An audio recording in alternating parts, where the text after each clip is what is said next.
The information presented is for informational purposes only. The opinions expressed are not necessarily the opinions of any Daikin company. This information should not be confused for accounting, legal, medical, or other professional advice. Please seek advice from a qualified professional for any specific questions.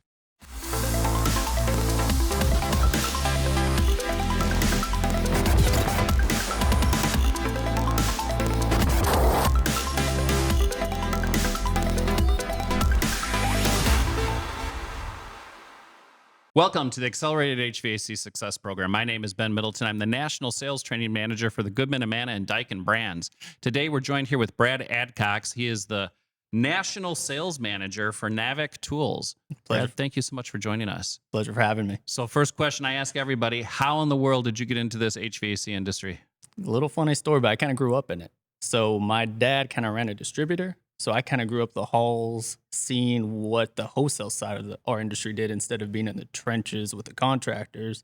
I got to see all the contractors coming into that branch, seeing what their everyday problems was, what they liked, what they didn't like. So it was a little different than actually being in the trenches. Okay. So we've experiencing a ton of changes right now. Last 3 years, it's just been one change after another. But this year, everybody's really concerned about the low GWP refrigerants, and we're looking at going from A1 to A2L refrigerants, and so that's on everybody's mind. And I hear from distributors, I hear from territory sales managers, and I hear from many of our contractors and their technicians, are my tools ready for this A2L transition that we have? Yes and no. So I'll start it off. If you're going to buy any new tools right now, of course, look to make sure they're A2L compatible.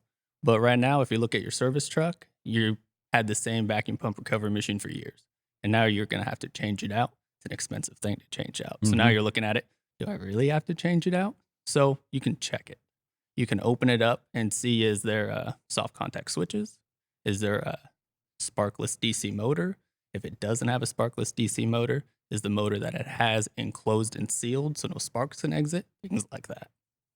So for the most part, stuff that's been manufactured in the last couple of years, what would you generally say if somebody purchased something within the last 2 or 3 years? I would also just do your research, see Okay. what the manufacturer says. Is it A2L compatible? Because there's no government issue on, hey, these are the guidelines. All the manufacturers are kind of following the same guidelines, but there's nobody saying, hey, it has to do exactly this. If you have this box, it has to have all of this stuff in it to be. What everybody's doing is what they consider is A2L compatible.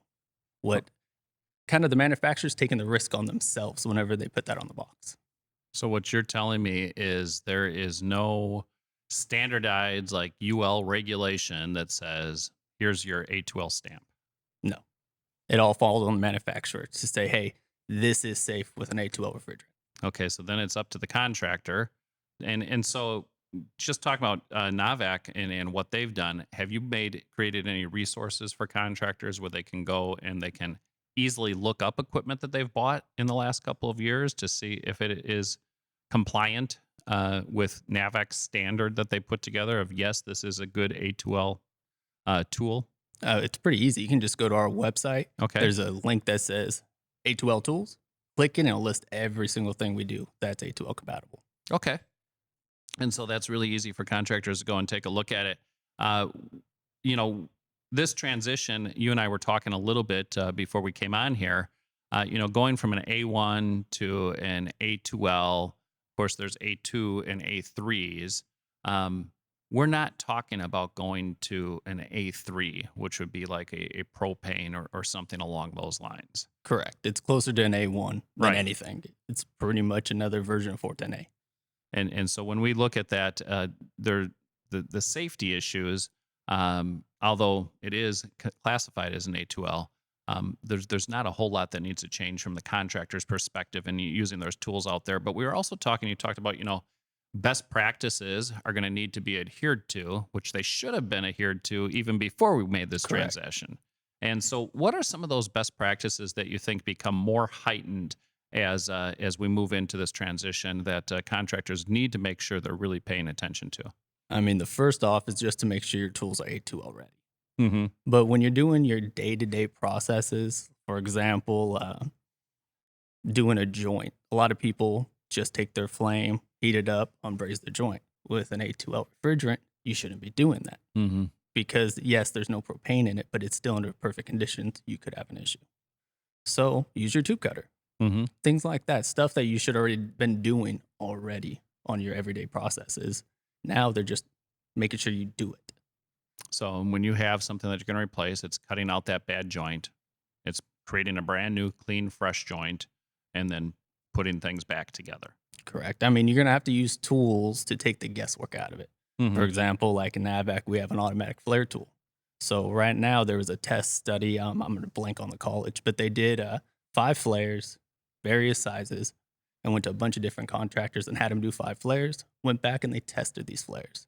So every contractor who did 5, the average was 2 to 5 leaks. So me being me, I went to my shop. I did the same test, and I was like, I'm pretty good at this. They look beautiful. 4 out of 5 leaks. So now I'm thinking, good thing I stayed on this side of the trade. And now when I show everybody our tool, I explain to them, it might look perfect, but it's not perfect. Are you checking it with a flare gauge? You're not. Is the factory flare perfect? Did you check it? Because right now with an A2L, you might have a leak point.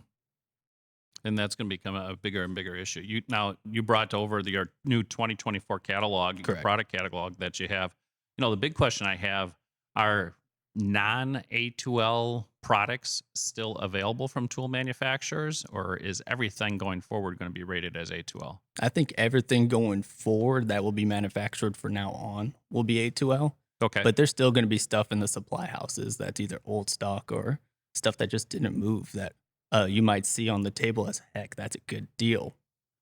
But double check it. Make sure it's going to work for what you want it to do. So is there any way that the tools are marked or to say that Navac has certified this to be A2L rated? There is a little, pretty much a stamp on the box that just says A2L compatible. So that's showing that we did all our checks and balances. To be honest, A2L to Navac isn't new. Navacs have been manufacturing and doing tools this way globally for years. So, for example, the UK has been doing A2L for the last 6 years, I believe. We've been supplying the tools for that already. So, with the US switching to A2L, just another day in the park for us. Okay. As I look through the catalog, I see a big push towards digital gauges versus analog. Correct. What percentage of your tools would you say, when you look at gauge sales that you have, would you say are analog versus digital today? It's kind of hard for us because we've always had a mixture of one digital, a bunch of analogs. But the difference in ours is we've always put it in a shelled case, so it's resistant, drop proof, glow in the dark, things like that, things that give it a little special features. When you look at text today, it is changing drastically. Everybody loves digital. It's going to be a big thing. I don't think you're ever going to see analogs die out by any means, but I do see you're going to see a mixture of a digital and an analog manifold. So being a tool manufacturer, obviously everybody's going to say, well, you want me to buy a lot of gauges, but we're running into a time where techs are going to have to be able to work on R22 systems that are still out there, R410A systems. They're going to have R32 systems, and there's going to be R454B. Correct. And so there's 4 different refrigerants that are going to be prevalent within the standard air conditioning, residential, AC, and heat pump markets that contractors are working in. And so when we start to look at that, are there going to be any recommendations that you have for techs in terms of the gauges that they should be using, or what best practices would you share with a tech in terms of as they go from one system to another?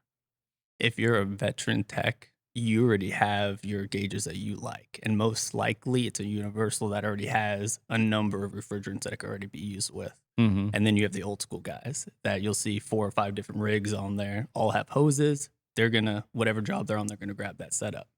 So you're going to have kind of the mixture of both still, but I think you're also going to have kind of the newer techs coming in that are seeing the new things on social media. For example, we have one in there, if you want to kind of scroll over, called the Flex 72. It's actually, I think it'll be that way. Okay. And what it is, it's a digital basic manifold It's actually going to be a couple more over. That does all 72 refrigerants. So now a newer tech could walk in, buy that right there, All right. that one gauge of manifold, and hey, guess what? You have 72 in one. So you're going to make that one purchase one time. Okay. And now you're just starting off. That was an easy pill to swallow instead of having to buy 3 or 4 different ones or seeing what your veteran tech is using who has a big digital manifold that has all the bells and whistles that he paid a couple grand for. So this is an easy way for a tech to come in and have everything ready to go. Another big thing that we look at in our industry right now that's becoming a big issue when we look at they're cutting the supply or the production of all of the HFCs that are out there, and we're stepping down. They stepped down 10%, and we saw that had a major increase on price for 10A, and now they just dropped down another 30%, and so we're seeing this big push towards recovery and reclamation. Are you seeing more and more contractors that are getting into that space and doing better with recovery systems, getting those into tanks and then turning that back in to do the reclamation and recycling? Definitely. It's become a huge thing. Probably the past 6 months is when I've really noticed the boom of it. Is you have some contractors that honestly never did it before. They will openly admit it. Hey, I've never done it.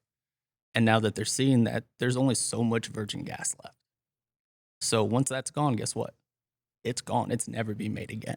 Right. So now the manufacturers are stressing, hey, you need to recover and you need to do it correctly. You can't just be mixing everything. So that was a big thing.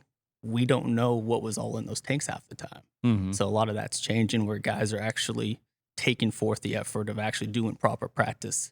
So that way there actually is gas for years to come. Well, Brad, I really appreciate you coming out here. I don't know, is there anything that you want to share with our audience, just from the view of a tool manufacturer as we go into this change?